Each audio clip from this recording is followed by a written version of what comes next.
Welcome to the deep dive. Today, we're venturing into the fascinating and, well, increasingly vital world of niche online communities. Yeah. Think of this as your streamlined guide, sort of, to understanding this digital phenomenon, giving you the core knowledge without, drowning you in information. Exactly. For you, the curious listener, we're aiming to cut through all that digital clutter, to deliver the essential insights into these really focused online spaces. It's almost a nostalgic thought now, isn't it? The early internet's vision of a single global village. Yeah, that idea. What's really emerged is, well, a much more intricate digital landscape, a mosaic, really, of these very specific and dedicated online groups. It does make you wonder about that initial idea, why this shift towards the niche. It wasn't quite what everyone predicted. Right. That's a key point, actually. The digital world has, evolved from that one big town square idea into something more like a network of specialized workshops, maybe, or clubs. That's a good way to put it. And understanding why this happened, well, it tells us a lot about how we connect today. So our focus today, we're going to explore the rise of these communities, their incredible variety, Which is just huge. the fundamental human needs they fulfill, the diverse platforms they inhabit, the unique cultures they cultivate, and, ultimately their impact on connection in the 21st century. Okay, let's unpack this. What's the big picture driving this move away from the giants? Well, what's particularly interesting, I think, is this tangible shift away from those giant, all-encompassing platforms, despite their massive user bases. There's a real pull towards these smaller, more tightly focused environments. It does seem a bit counterintuitive at first glance, doesn't it? You'd think that the biggest spaces offer the most connection, but When you look closely, yeah. several key factors are fueling this gravitation towards the niche.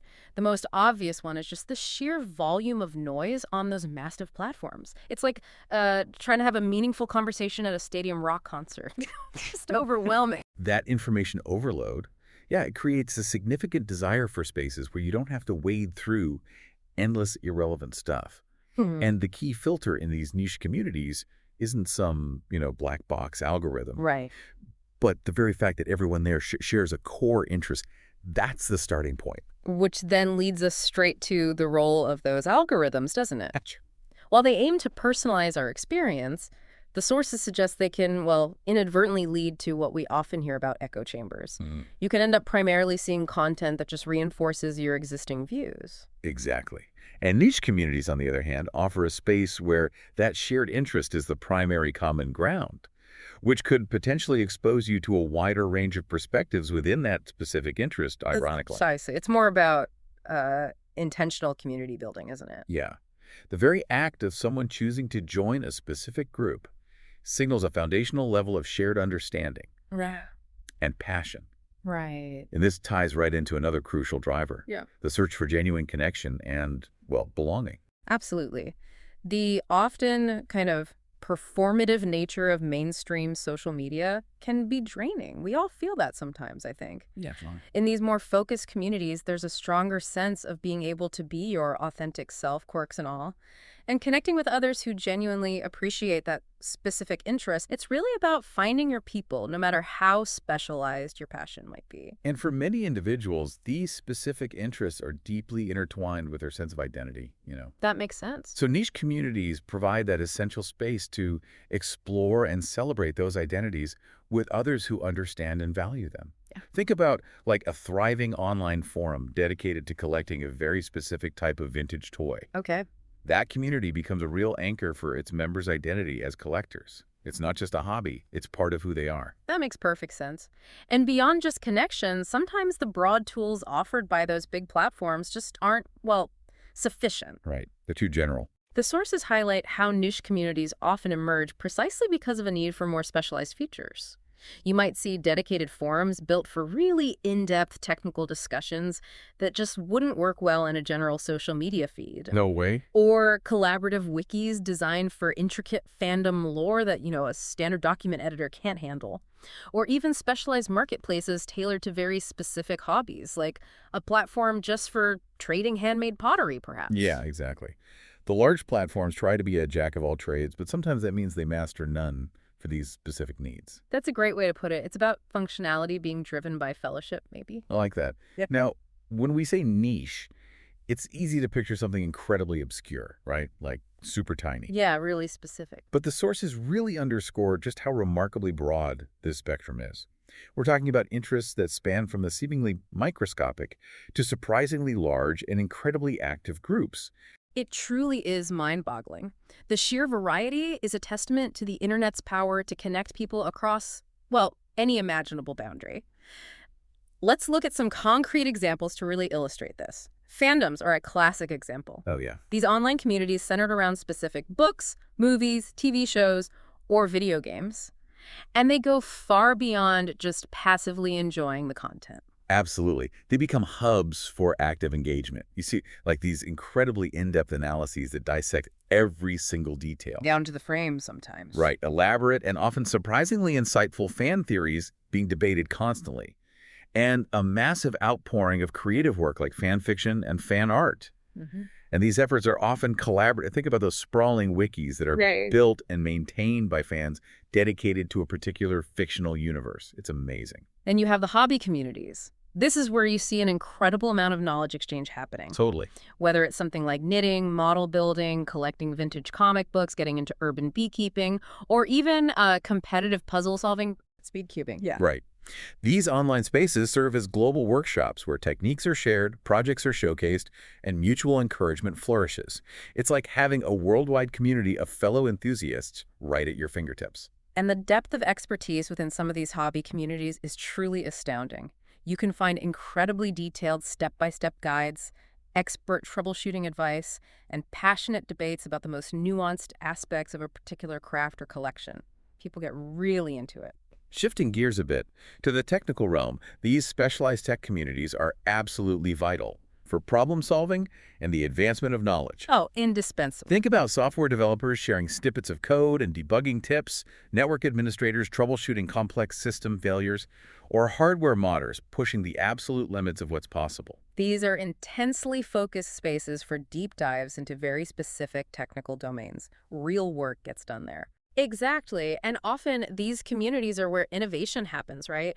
With individuals collaborating on open source projects or sharing cutting edge research and discoveries within their specific technical niche. Definitely. Now, subcultures represent another fascinating area. These online communities coalesce around specific music genres, fashion styles, alternative lifestyles, even philosophical viewpoints.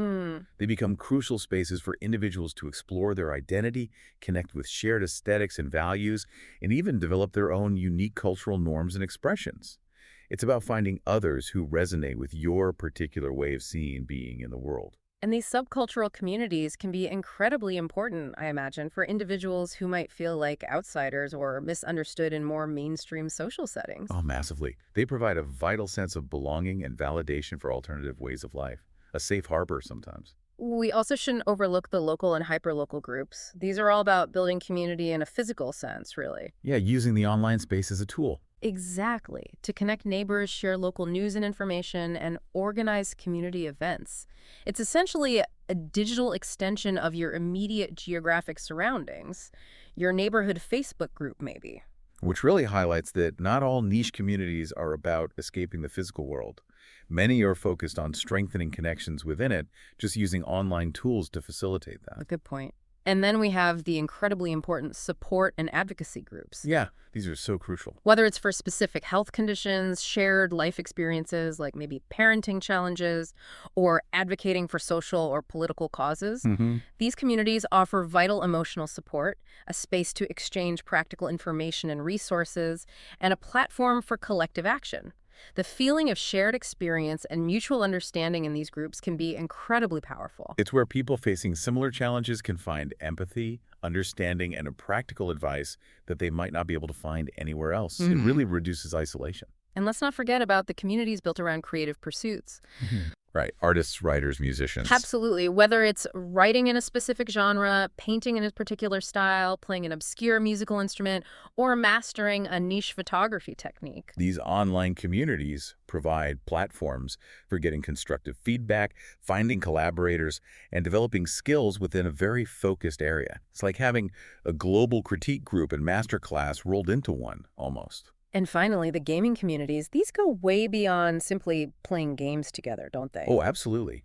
You see intricate team-building exercises, deep strategic discussions about gameplay mechanics, and the organization of both online tournaments and offline meetups centered around specific games or gaming genres. It's a truly deep level of engagement and community building. It really underscores just how incredibly diverse this landscape is. It really does. And what's truly fascinating is why these incredibly varied communities thrive. The sources point to some really fundamental human needs that they address so effectively. Yeah, that's the core of it, I think. First and foremost is that profound sense of genuine connection and belonging. Exactly. It's about forging authentic relationships that are deeply rooted in shared passions, which can be a stark contrast, let's be honest, to the often more superficial connections we encounter on broader social media platforms. And there's that incredibly powerful element of validation and acceptance. If you have a really specific or unconventional interest, finding a community where that interest is not only understood but actively celebrated, well, that can be incredibly validating. Totally. It counters that feeling of being alone in your enthusiasm. Yeah. It's about discovering a space where what might be considered weird elsewhere is actually the norm. And that can be incredibly liberating and empowering. And then these communities become invaluable resources for acquiring specialized knowledge and connecting with expertise. Oh, definitely. Think about trying to troubleshoot a very specific technical problem with a piece of software, or wanting to learn about a highly technical aspect of a niche hobby. Right. Where do you go? These online communities often become the primary destination for finding individuals with the exact knowledge you need. It's like having a global network of specialists at your disposal, basically. And because everyone within these communities shares a common interest, a unique language, and shared understanding often naturally develop. You see the emergence of specific jargon, inside jokes, shared cultural references Right. that further strengthen that in-group identity and make communication within the group much more efficient. It's almost like a secret language that only the members truly understand, which really reinforces that feeling of belonging. And these communities aren't just about talking, they frequently foster collaborative opportunities and the development of shared projects. Yeah, that's a big part of it for many, whether it's a group of fans working together on a massive collaborative fan fiction project or developers contributing to an open source software initiative. Okay. These communities provide both the platform and the shared motivation for collective creation and contribution. People build things together. And for those communities that are centered around providing support or advocacy, that shared experience offers a crucial element of emotional support and the exchange of practical advice. Absolutely. Knowing that you're not alone in facing a particular challenge can make a world of difference. The empathy and understanding that flourish in these spaces can be incredibly powerful and even, well, therapeutic. So where exactly are these diverse niche communities actually gathering online? The sources highlight a real variety of platforms that cater to these specific needs. Yeah, it's not just one place. We're definitely not just talking about one or two dominant players here. Yeah. You still have those more traditional specialized forums and message boards. Right, the old school stuff. They might seem a bit like relics of the early internet, maybe, but platforms like Reddit subreddits, dedicated gaming forums, and even some of the older bulletin board systems, they continue to be incredibly valuable. Why is that, do you think? For hosting in-depth discussions and creating lasting, searchable archives of information. It's all about that focused, threaded conversation, which sometimes gets lost in faster feeds. That makes sense. The history is preserved. And the enduring popularity of these platforms really speaks to their effectiveness for certain types of communities, particularly those that prioritize detailed, asynchronous discussion and easily searchable historical archives. Then, of course, you have the more recent explosion of real-time chat platforms like Discord. Discord has become absolutely massive for niche communities, hasn't it? Oh, huge. The combination of text and voice channels, the ability to set up very granular role-based access for different members, and the robust community management tools. It makes it incredibly versatile. For what kinds of things? For everything from just casual chatting to organizing more structured events and activities, it's become like a digital clubhouse for so many different interest groups. A digital clubhouse. I like that. Its real-time nature fosters a strong sense of immediacy and can be particularly effective for building close-knit communities through ongoing instant interaction. Interestingly, even though Facebook is the epitome of a massive generalized platform, its groups feature actually hosts a huge number of very specific and highly active communities. That's a great point. It's kind of paradoxical, isn't it? Yeah. While the overall Facebook experience can sometimes feel overwhelming and broad, those individual groups offer a much more contained and focused environment centered around a particular interest. Plus, the familiar interface makes it accessible to a really wide range of people. Lower barrier to entry, maybe. Good point. And for certain niche interests, dedicated platforms and websites have emerged that offer tailored features specifically designed for that community. Right, built just for them. Think about DeviantArt for visual artists to showcase their work, Goodreads for readers to discuss books and track their reading, Oh, yeah, I use Goodreads. or Ravelry for knitters and crocheters to share patterns and connect with fellow yarn enthusiasts. These dedicated spaces really cater to the very specific needs of their user base, often providing a much more focused and feature-rich experience than a general-purpose platform could ever offer. Exactly. We're also seeing the increasing growth of communities built around individual creators and experts through platforms like Patreon, right? Mhm. That direct support model. Exactly. These subscription-based communities offer exclusive content and a more direct line of interaction with the people whose work they admire. It fosters a different and often more intimate kind of connection. And it provides a direct way for creators to sustain their work through the support of their most dedicated fans. It's an economic model, too. Definitely. And the whole landscape is constantly evolving, isn't it? With new micro-platforms and emerging online spaces popping up all the time, often catering to incredibly specific sub-interests. It really highlights the dynamic and ever-changing nature of online community building. It's not static at all. It demonstrates that as soon as a need arises for a more focused or specialized digital space, the internet often finds a way to create it. Someone builds it. Okay, so finally in this section, the sources touch on the unique cultures that develop organically within these niche online communities. It's not just about the shared interest itself, is it? No, not at all. You start to see these distinct ways of interacting, almost like miniature online societies forming. Okay, like what? Well, one of the first things that often emerges is a specific set of rules and guidelines. Right, the community rules. These aren't usually arbitrary.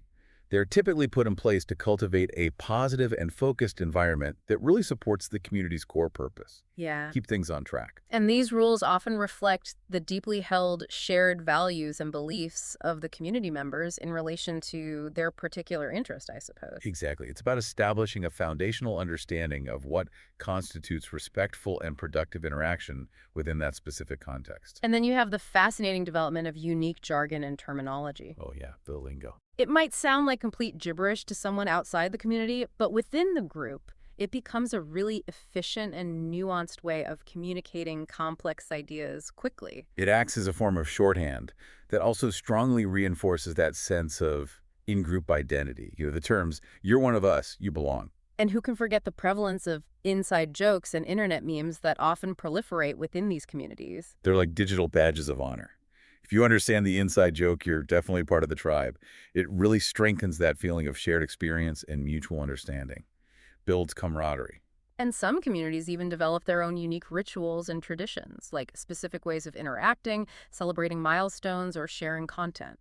Yeah, absolutely. It all contributes to that distinct cultural fabric that binds the community together, makes it feel unique. You also often see the natural emergence of hierarchies and roles within these communities. You have moderators who help keep discussions on track and enforce the rules. The mods, yeah. Yeah. Crucial role. Administrators who manage the platform itself, and long-standing respected members who often become go-to resources and informal leaders within the community. It's a natural evolution as these groups mature. People step up or gain respect over time. It's a fascinating glimpse into how these online spaces, despite being purely digital, often mirror some of the social dynamics we observe in offline communities, just with their own unique digital characteristics. Exactly. Now let's shift our focus maybe to the actual engines that really drive the growth and sustained engagement within these niche communities. The sources highlight how specific platform features play a truly crucial role. Absolutely. Simply having a shared interest isn't enough. The platform itself needs to effectively facilitate connection and interaction, right? Definitely. One key aspect here is what we can call the architectural advantage, the presence of features that are specifically tailored to the needs of these interest groups. Take granular categorization and tagging, for instance. Super important. Think of it like having a super specific filing system for a very particular hobby instead of just a general crafts drawer. You have meticulously labeled folders for watercolor painting on rice paper, versus cross-stitch patterns from the Victorian era. That's a great analogy. This level of detail is so important. The ability to really finely categorize content and use very specific tags allows users to pinpoint exactly the information they're seeking. Oh, so. Well, on broader platforms, you might search for something general like gardening, right? But on a niche platform, you can instantly find discussions specifically about hydroponic gardening for small urban spaces or identifying common pests on heirloom tomatoes. That level of specificity is a real game changer. It really helps to filter out all the irrelevant noise then. Totally. And closely linked to this is robust search functionality. Being able to easily and efficiently find specific information, past discussions, relevant resources within the community, that's absolutely vital. For knowledge sharing and problem solving, I bet. Exactly. It essentially transforms the community into a searchable database of collective expertise. If a member has a question, the likelihood is high that it's been asked and answered before. And a good search makes that easy to find. Right. Saves time, fosters a sense of shared knowledge. Then you have content curation and organization features. Okay, it's like what? Things like effective tagging systems, clear category structures, and even collaboratively edited wikis that the community itself can contribute to. All help to organize the vast amounts of user-generated content. So valuable information doesn't just get buried in the feed. Precisely. And it makes it much easier for newcomers to get up to speed and find what they need. Think of it as a collective, ongoing effort to build and maintain a comprehensive shared knowledge base around that specific interest. Platforms also often implement reputation systems and the awarding of badges to members. Yeah, those little icons or scores. They might seem like relatively minor features, maybe, but they can be surprisingly powerful in encouraging active participation and publicly recognizing expertise within the community. How so? Well, a badge that identifies someone as a master baker in a food forum or a high reputation score in a tech support community. It can carry real social weight and signify valuable contributions. People notice. It introduces a positive form of gamification, maybe, incentivizing helpful contributions and fostering a sense of authority for those members who have demonstrated their knowledge and willingness to assist others. Collaborative tools are also incredibly important for many niche communities, aren't they? Hugely. Features like shared document editing, integrated project management tools, even the ability to collaboratively build resources like FAQs and glossaries, allow community members to actually work together on shared projects and initiatives. It fosters a much deeper level of engagement than just simple discussion. It moves the community beyond passive consumption of content to active creation, collaboration, and the tangible output of shared effort, people making things together. Exactly. And finally, the integration with relevant external resources is often a really valuable feature for these focused platforms. Like linking out. Yeah. Providing easy links to relevant external websites, specialized databases, other useful tools outside of the platform itself. It can greatly expand the community's access to information and helps position the platform as a central hub for that particular interest. Right. It's about acting as a gateway to a wider world of knowledge and resources related to the niche. Exactly. Now, we really can't discuss thriving online communities without acknowledging the absolutely crucial role of effective moderation and community management. Oh, yeah. The mods. They are truly the unsung guardians of these digital spaces, aren't they? Absolutely. Effective moderation is what ultimately keeps these online spaces positive, productive, and focused on their core interests. It's essential. And it all begins with establishing clear rules and guidelines for member behavior, right? Yes. Everyone needs to understand what is considered acceptable conduct and what the potential consequences are for violating those standards. Clarity is key. These community guidelines really set the overall tone and help to cultivate a sense of safety, respect, and focused discussion. But simply having rules in place isn't sufficient. They must also be consistently and fairly enforced. And that's where moderators come in. They're on the front lines of this effort, aren't they? Removing inappropriate or off-topic content, issuing warnings to members who violate the rules. And sometimes even temporarily or permanently banning users who repeatedly disregard the community standards.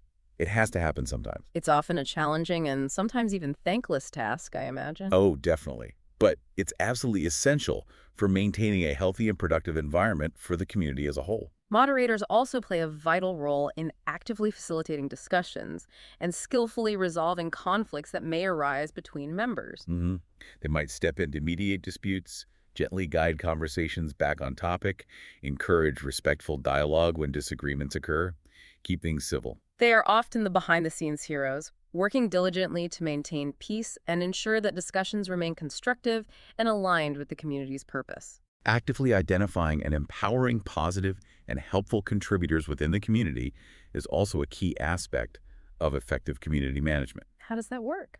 Well, publicly recognizing those active and knowledgeable members who consistently contribute positively, that can be incredibly effective.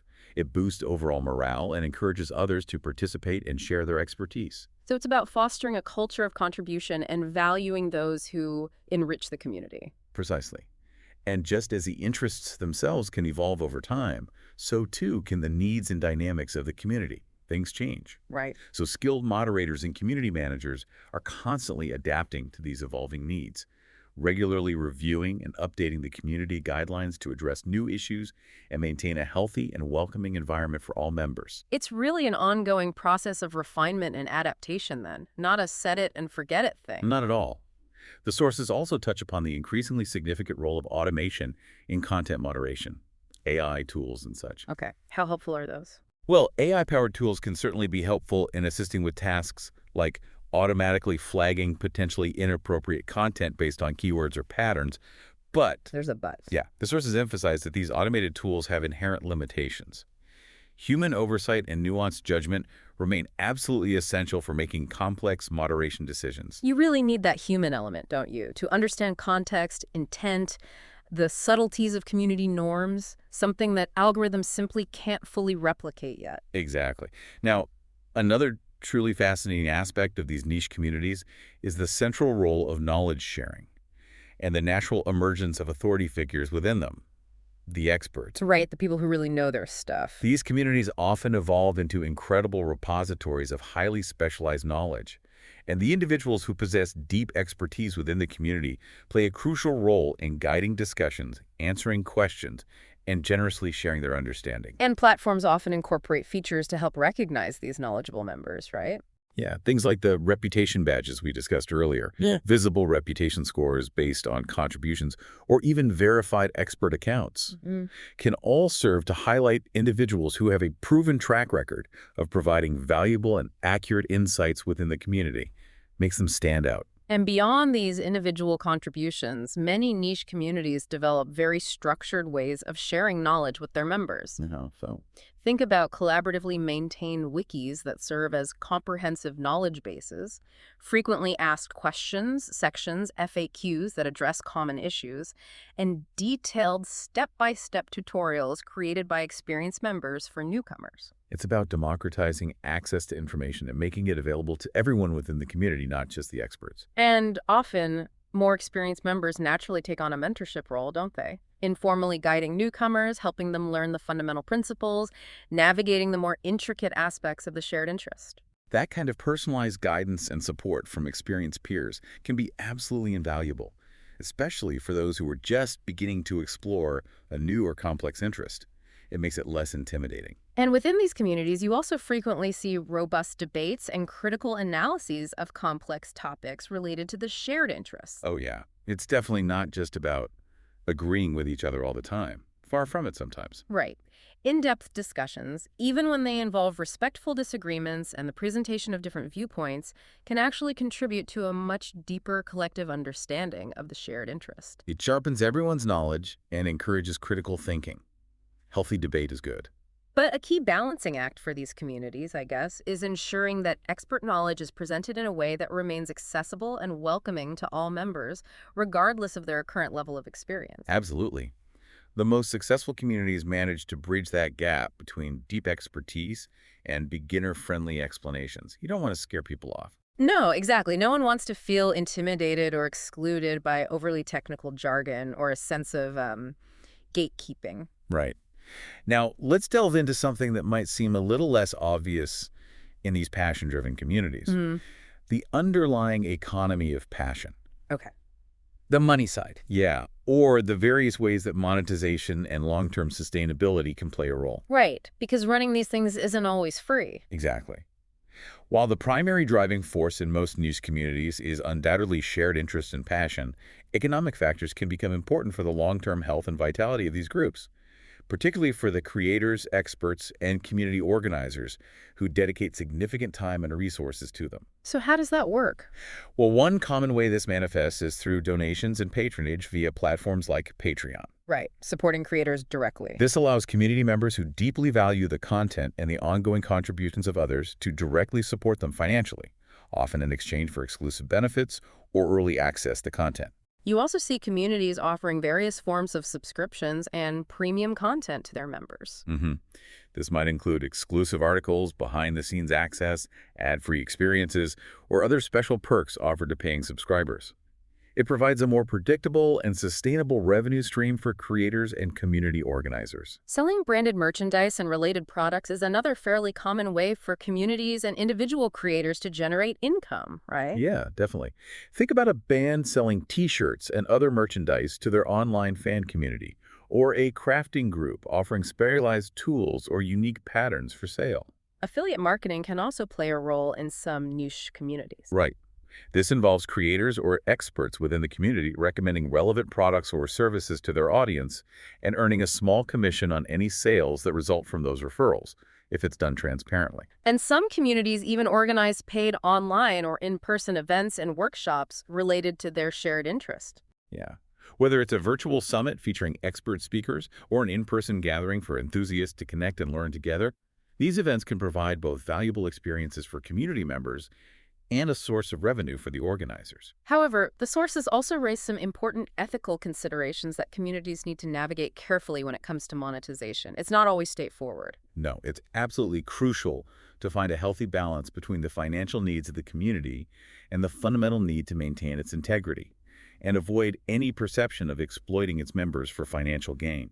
Transparency and clear communication about how funds are being used must be key to maintaining trust then. Absolutely. The last thing you want is for the pursuit of profit to overshadow the core values and the sense of community that brought people together in the first place. It can kill the vibe, basically. Right. Finally, let's consider the often surprising impact that these seemingly small and niche online communities can have on broader mainstream culture. Yeah, this is really interesting. It's remarkable how frequently trends, new ideas, and even significant cultural phenomena actually bubble up from these more specialized and often initially obscure digital spaces. So niche communities can act as incubators for innovation and change. I think so, yeah. Think about internet memes, for example. So many of them originate within smaller, dedicated online communities before they suddenly explode in popularity and spread to a much wider audience across the internet. That's true. We also see the rise of influential figures who first gain deep expertise and build a dedicated following within a specific niche before sometimes crossing over into more mainstream recognition and influence. They become highly trusted and respected voices within their particular area of focus, and then they can attract the attention of a much broader audience seeking their specialized knowledge or perspective. They built credibility in the niche first. And sometimes, what was once considered a very obscure or fringe interest can actually gain significant mainstream popularity, often thanks to the visibility and passionate advocacy that takes place within dedicated online communities. Like a cultural ripple effect, Yeah. What begins as a small and highly focused phenomenon can eventually capture the attention and even shape the tastes of a much larger audience. Think about certain food trends, maybe, or fitness crazes. Good examples. These communities can also play a significant role in the cross-pollination of ideas and styles across different cultural domains. How do you mean? Well, you might observe trends in art, music, fashion, or even language that originated within a very specific online subculture and then gradually get adopted and adapted by more mainstream cultural expressions. Right, it bleeds outwards. It's a constant process of innovation and cultural exchange, often starting small. And perhaps most importantly, niche communities can wield surprisingly significant power when it comes to collective action and advocacy around shared causes. When members are deeply passionate about a particular issue, whether it's related to their hobby, their identity, or a broader social concern, they can often mobilize very effectively. To do what? To raise awareness, organize support, advocate for specific changes both online and offline. That passionate focus is powerful. That powerful combination of shared passion, focused organization, and a strong sense of community can indeed be a significant force for change in various aspects of our world. Definitely. So, as we bring this deep dive to a close, it's pretty clear that these niche online communities are far more than just fringe groups tucked away in obscure corners of the internet. No, absolutely not. They are a vibrant, thriving, and, well, increasingly important part of today's digital landscape. They effectively fulfill fundamental human needs for genuine connection, validation of identity, and access to specialized knowledge and expertise. In ways that larger, more generalized platforms often simply cannot replicate. They offer something different. And they powerfully demonstrate the enduring human need for connection around shared passions, fostering unique online cultures, and even exerting a surprising influence on the broader world around us. Which leads us to a final thought for you, our listener. Mm-hmm. Consider a niche interest that you yourself have, maybe something you're really passionate about. Mm-hmm. How might actively engaging with an online community dedicated to that interest deepen your understanding, expand your connections, and, well, enrich your passion? And perhaps what potential trends or innovative ideas might be currently emerging from such communities that could eventually shape the broader culture we all inhabit? It's definitely a fascinating question to ponder, isn't it?